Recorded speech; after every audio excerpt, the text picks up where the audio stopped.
The thing that's really helped me is to understand the enormity of neediness and how that actually has what I learnt as neediness was really a protection of myself. So it's like a surviving in a bigger space.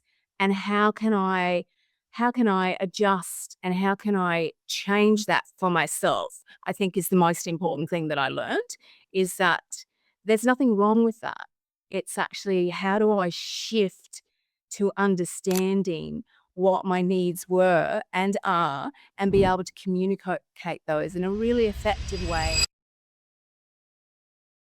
G'day, Dr. Tony here with another episode of Realms of Power. And today I've got the amazing Fiona Galloway. Fiona, welcome to the show. Hey, Tony, thanks so much for having me on. Really looking forward to this conversation and sharing. Yeah, thank you so much. And for the listeners joining us again, it's great to have you back. And we've had such amazing guests. And Fiona, I've known you for quite some time now, and you've done some amazing work in the professional development space, in breathwork especially, but just coaching and facilitating, and a whole bunch of other amazing things, helping people, whether one-on-one in groups. It'd be great if you could just share for the listeners just some of your background of how you got into this space and why you're so passionate about helping turn people's power on. Great. Thanks, Tony. I think it's always been a curiosity of mine for as long as I can remember, to be honest, about how people work, how people interact, how people get on in life.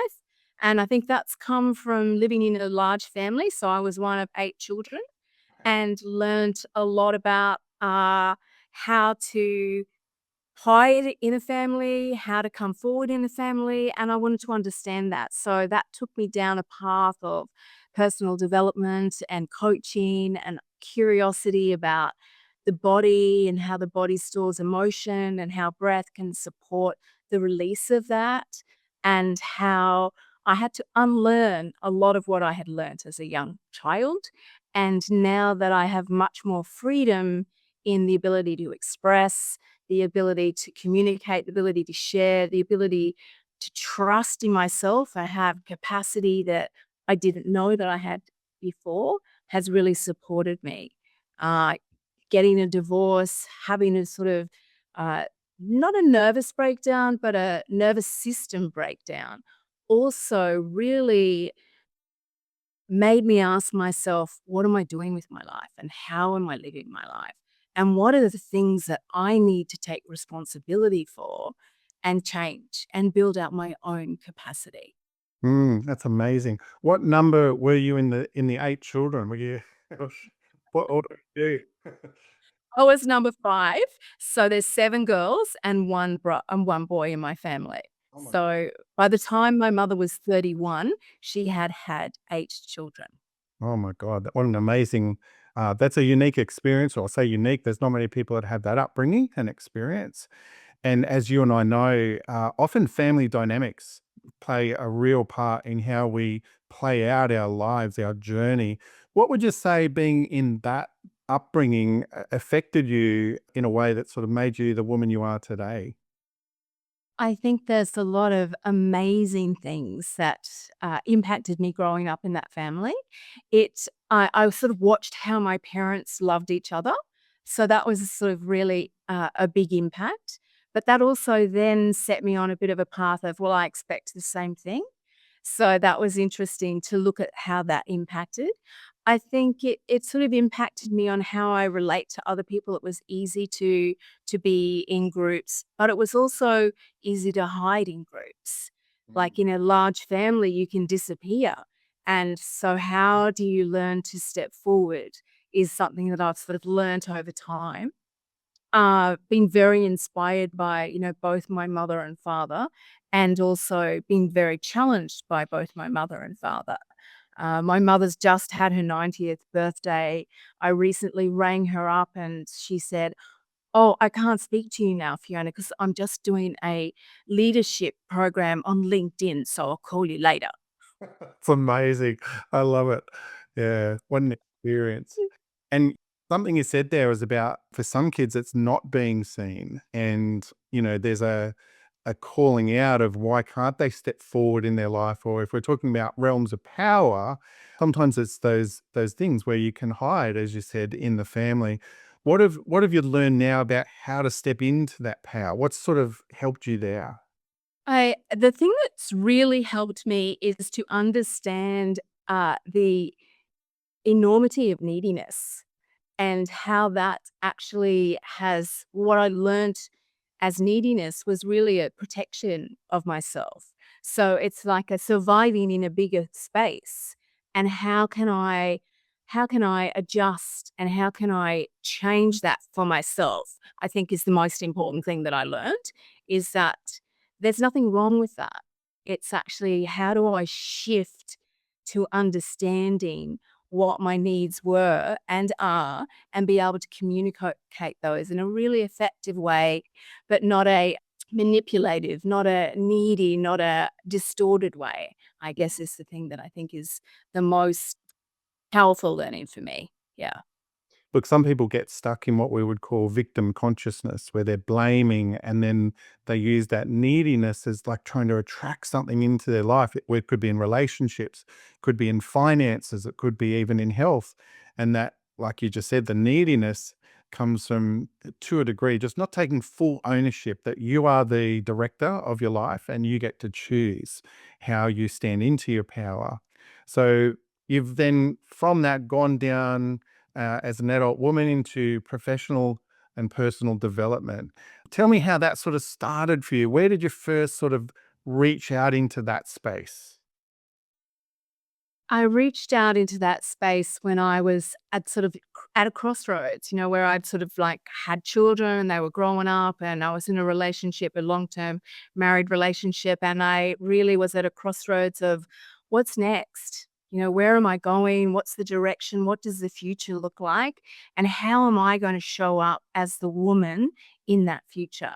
I think that sometimes as a woman particularly, you can get lost. You can lose yourself because you're so distracted by being the role, by being the mother, the wife, the manager, the director of the everything in the household, that actually you externalize so much of yourself that you lose yourself. So it was actually really a pathway back to myself, that introspective inner work. That's where I started to be curious about the personal development work.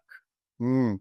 And one of your passions, I believe, in the personal development space, and it's certainly something you're more focused now, is the breathwork side of things.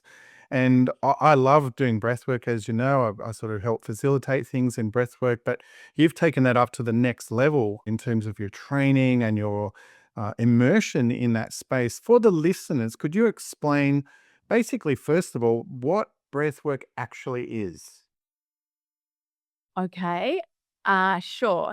There's a lot of variations of breath work, and it comes from ancient teachings, and now it has a modernized spin. And there's lots of different types of yogic breath work. There's rebirthing breath work. There's conscious connected breath work. There's a lot of modalities. A lot of people will know Wim Hof, and not a lot of people will know Soma breath. There's a lot of different types of breath that can upregulate and downregulate. And then there's conscious connected breath work that I do as well. And that's a deeper dive into a guided session where people are asked to lay down and do some hyperventilating almost. It's like this round breath that doesn't have a pause, that they inhale and they exhale without any pause. And that the body is then, the oxygen is changing, the levels, the CO2 levels are changing. And then that allows space for the brain and the mind and the body to cross into a different realm. And it's like being likened to, tripping on LSD or, things like that. So it can be very intense. It's definitely not for everyone, but it does allow time and space for the body to actually tap into emotions that are deep within the cells that you may not have felt or expressed for some time. And it has this beautiful way of innocently inviting the body to go deeper into a space and a place that may not have yet been seen or felt. Well, you're definitely using my language. We talk about TAP a lot, and my acronym for TAP is True Aligned Power. And to tap into that power is one of the themes we use.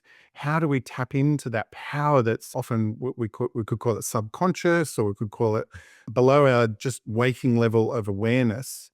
And then you also talked about the realms, and there's different layers of a bit of our perceived world. There's the waking universe, what our senses, our five classic senses can see, and then there's other realms that can be quite a bit deeper, as you would know, having worked in that space.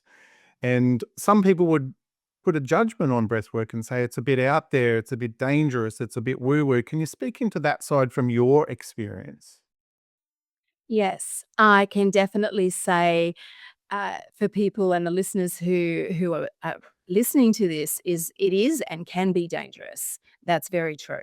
That there are a lot of unskilled, unqualified, uninsured, educated people who may have trained for a weekend who are running conscious connected breath works or breath work sessions. And what it can tap into is a part of the unconscious that has not yet been felt or seen. It can tap into old, deep, embedded trauma. And so, yes, as listeners, use your discernment, do your homework, find out that you're working with people who've got experience, people who have been qualified. I've just recently finished my breath science practitioner training, and that's added another layer to understanding the importance of how breathwork is facilitated, for sure. Mm. And let's say for someone who's working with you, right? So they're doing, could be a one-on-one or a small group session. They're doing their repetitive conscious connected breathing, and they're going into a space where they're like, what is actually happening? And like you said, you're opening up a realm, opening up a portal. How would you help support that person, in that space? I know that's a general question, but I'm just trying to give the listeners a journey that might not have experienced it. It's a great question. It's framed up at the beginning. If I'm doing a conscious connected breathwork session, it's framed up at the beginning that basically what I support and how I support people is that they're really in charge of their own journey. It's their experience. And so what we share at the beginning is what breath does and how it can soften or elevate and how they can turn the volume of that down and how they can support themselves in that space. If emotion comes, allow it to come, but don't collapse into it. Mm, Like when you lose yourself in it, then you're really just repeating the pattern that's already there. What's been the invitation of when I work with people is to expand beyond that space. That yes, that emotion may come through and you may feel it, and allow it to be what it is. And don't get lost in it. And if you are, then come back to the breath, slow down, just go inwards and turn the volume down. mm, It's like going up to a concert and standing right next to the speaker. It's like, how far can I move away so I can hear it more clearly? mm. Yeah. Yeah. I love that. And when you're coaching, I think, as you said, with your experience and certainly with mine as well, I've been in that space for 17 years or something now. The words you say can be very impactful because they might be a little vulnerable, a little open, and what you say is really important. And that's why if you do have someone who's, say, not experienced or puts in the wrong thing, I always think of it as like that movie Inception. If you put in the wrong idea when they're really open and vulnerable, where does that lead? So, can you say more into that safety side of things for people? Yeah, that's a great observation. I think that does happen a lot. In conscious connected breathwork space, it's really there. It's not for me to tell them what they're experiencing. Mm, It's not for me to say, you should be feeling this or or this, or your body's reacting to this.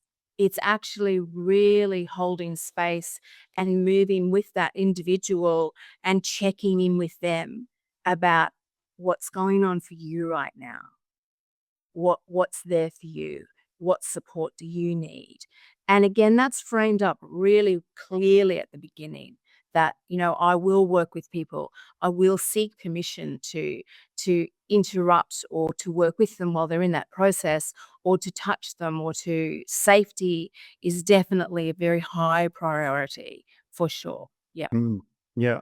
And on the backside, we'll take that up another level is the accountability afterwards of some sort of availability or follow-up, because we could open ourselves up in a session. We go, oh yeah, I'm fine, walk out the door. And then you're like, wow, what's actually happening?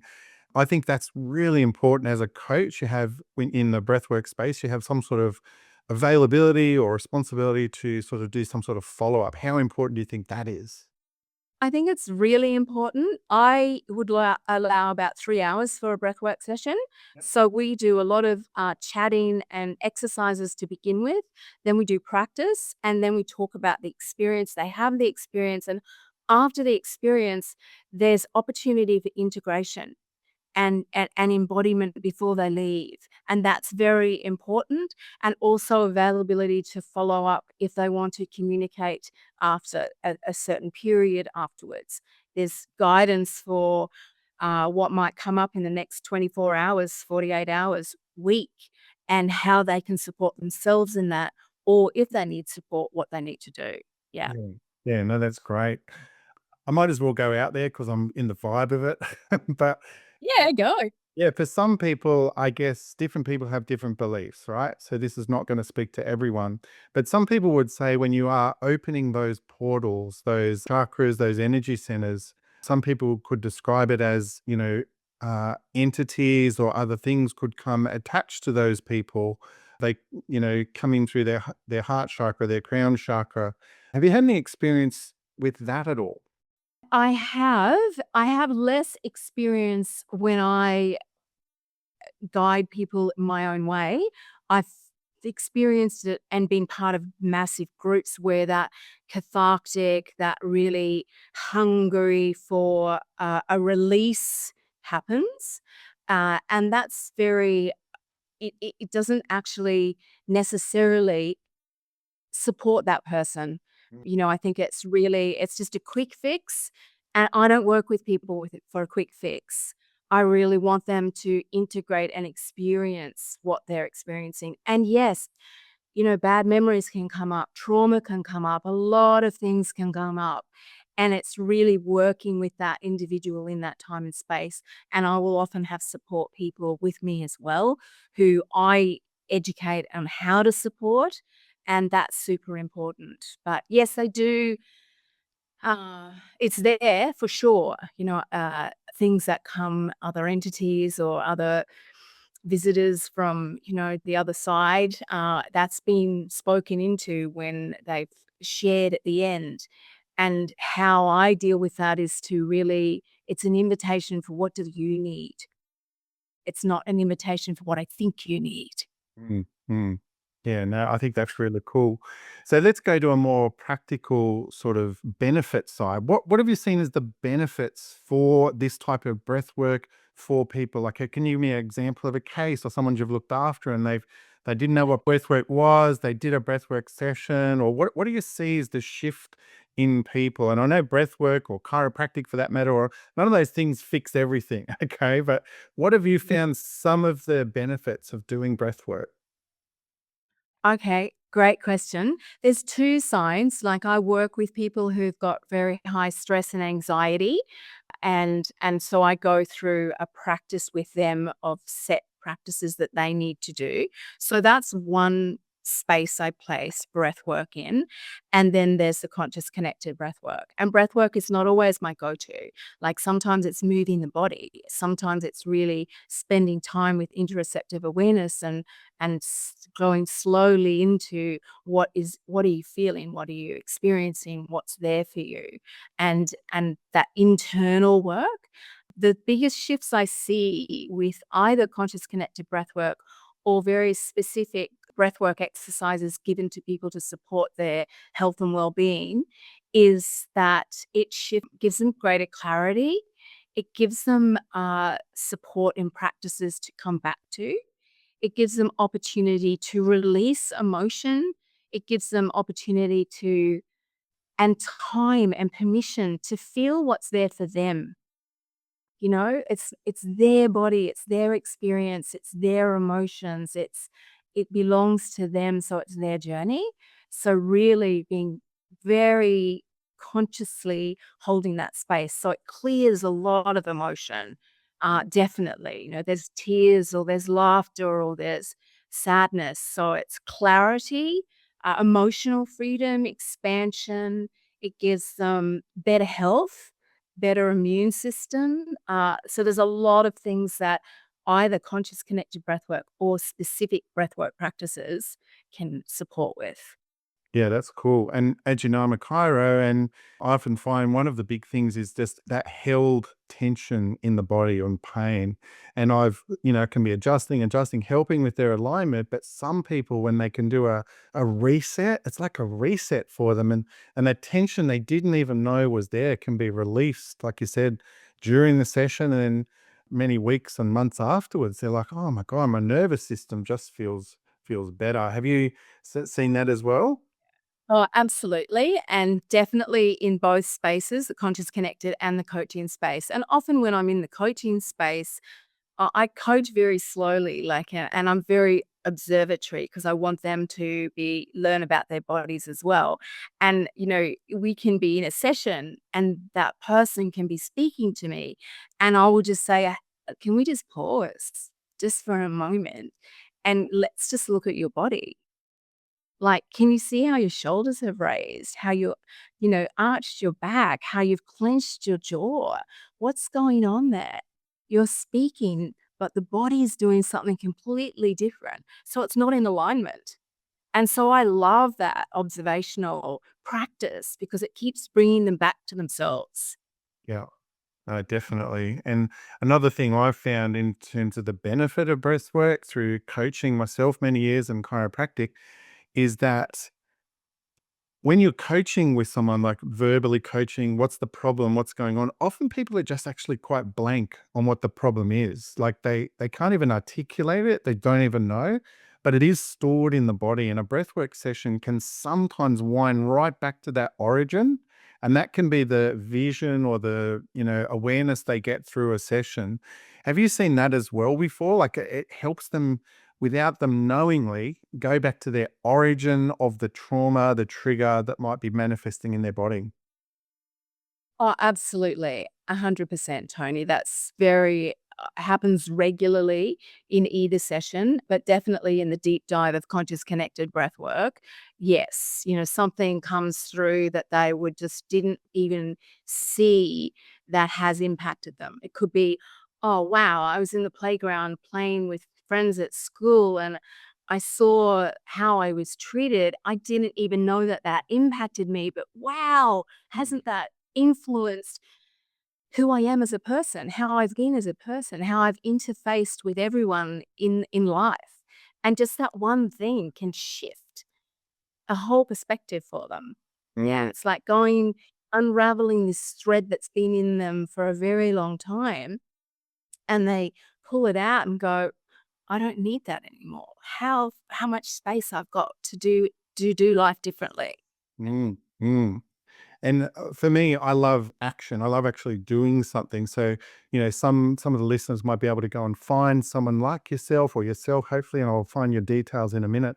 But in terms of a day to day, this is one thing I share with my clients and whatever is actually just doing some deep breathing. I think that the level of non breathing at the moment, like we breathe to live, but we're not consciously just deep breathing, whether it's meditative breathing, doing a little mini breathwork session in the morning and just oxygenating our bodies is so important to turn your power on and to live the life. And like you said, people, they don't even realize their shoulders are up here, they're shallow breathing all the time. And if someone does a spirometer, like the maximum lung volume, it's something like 40 or 50 times the shallow breath. And so 10 of those deep breaths is like 500 times more oxygenation through the cells. What would you say you would advise in terms of the listeners just to be able to immediately do a sequence of breathing that they could just integrate into their morning ritual or before they go to bed? What would you say has worked really well for some of your clients or recommendations? I think one of the things that I've found the simplest way is, actually just putting your hand on your chest and one hand on your belly Mm. and just close down your eyes if that's available to you. If it's not, you can still do this, in the tea break room, at work or wherever, a hand on chest, a hand on belly, and really just become aware of how the breath is landing in your chest and in your belly. Is it expansive? Is it tight? Are your shoulders raised? Just slowing down just for a few minutes every day. When I wake up, that's my practice. I'll wake up, I'll put my hand on my chest, hand on my belly, practice my breathing. I might do some breath holds. I might want to build out my capacity. If I want to upregulate, I might do a different type of breath. But it's the go-to for me, and I see this with a lot of people that work with stress, burnout, and anxiety, is the calming breath. Like, just go slow, come back to yourself, and stop overriding, uh, yourself, and really pay attention.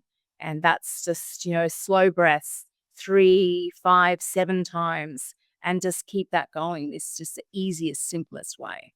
Mm. Yeah, well, I think anxiety, you mentioned, and stress, of course, is anxiety, especially for our younger generation right now, who are just digitally on their phones all the time. They're addicted to them. They know they're addicted to them. They know they should be not checking their phone every 3.5 seconds for the feed, and adults as well. Don't get me wrong here, but Yeah. the anxiety that we find with kids in that posture with their head down, looking down at their phone, means they're not just opening and expanding, like you just said, hand on chest. Doesn't have to be fast, doesn't have to be hard. And just that, every little bit counts, doesn't it, Fee? Yeah, every little bit counts. And what I've really found too, that's super supportive for particularly people who've got a bit of anxiety or even young ones, is the practice of rolling their shoulders back. So they're opening their heart and they're really tapping into, oh, I can feel myself. Oh, here I am. Like, wow, and it sounds very simple. Yet when I work with people, I can see that's even challenging at times, to pause, to be with themselves, to come home to themselves, to feel their heart, to feel and not abandon themselves or override themselves by distractions of the outside external world. Yeah, it's really an embodied experience, this life. We do have to respect our bodies. And you and I both say simple, simple practice, but sometimes the simple things in life are often the best. And most of that is free. You've got to breathe anyway. So you might as well just do it really well. Yeah, absolutely, Tony. I think that's a very good point. It's like it's just awareness. It's coming back to that practice, and it's that disassociation and that out of body experience. Life is best enjoyed when you're living at home, and home is in your body, right? So unless you're embodying yourself, then you're not actually experiencing life because you're not fully present.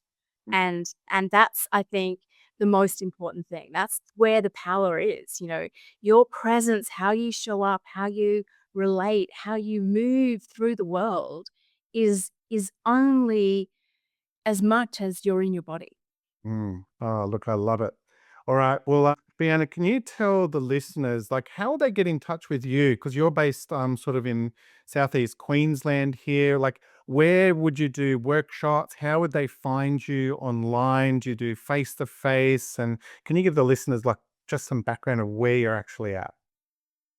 Yeah, great. I'm based in Brisbane, but I do a lot of online coaching all over the world, to be honest. And I do a lot of one on ones, face to face, and also retreats as well. So it just varies. It depends on what the need is of the client. And sometimes I will work with people for 3 months. If we've got like high stress, anxiety, and burnout, it does take a little bit of time. So we do spend a little bit of repair work, and work with them in that longer term so that actually they have a really solid foundation to keep moving forward on. The best way to contact me really is I actually don't have Facebook. I live on Instagram, so that's probably the best place and space to DM me, reach out. Is that's the platform. I run a lot of workshops, but that's mostly is advertised on Instagram. Mostly, it's referred by word of mouth, and that's sort of the way I like it because it's nice and simple. Yeah. Yeah. And what's that called? How would they look that up on Insta? Nourished Space, NOURISHEDSPACE. So Brilliant. nourished space, yeah, which was born out of the fact that I wasn't nourishing. Yeah. Yeah. I So love it. how do we nourish ourselves in every aspect, you know? How am I nourishing myself in your 12 your circle? Like what how am I nourishing myself in each of those spaces? In my environment, my finances, all of those things. I don't want to starve myself. I want to really be full of life and vitality and breath. Yeah. Beautiful. And okay, so to wrap this episode up, Fiona, thank you so much for coming on. What would be a final bit of golden breath work or breathing or coaching wisdom you would have for our listeners today? Okay, I thought about this and I think it's the real power for me. It isn't really about overriding ourselves. It's really about having capacity to stay with ourselves, to Mm, stay here, to stay home, to stay right fully present with me so that I can fully relate to you. mm, So I think that's the most important thing and for me and living in truth like yeah, what's the truth of where you are right now? And and sharing that from a full, open, vibrant space and place that comes from the heart, comes from the breath, that comes from the embodied self. geez, that's beautiful. Because a lot of people are looking for an external fix a lot of the time, but it really is the sovereignty is back with yourself and looking within. I think that's a beautiful, beautiful message. Yeah, thank you, Tony. Thanks. Mm. Yeah, it's been really, really good. Well, thank you, Fiona, so much for coming on the show. Once again, to our listeners, you guys are awesome. I hope you all have an awesome day. See ya.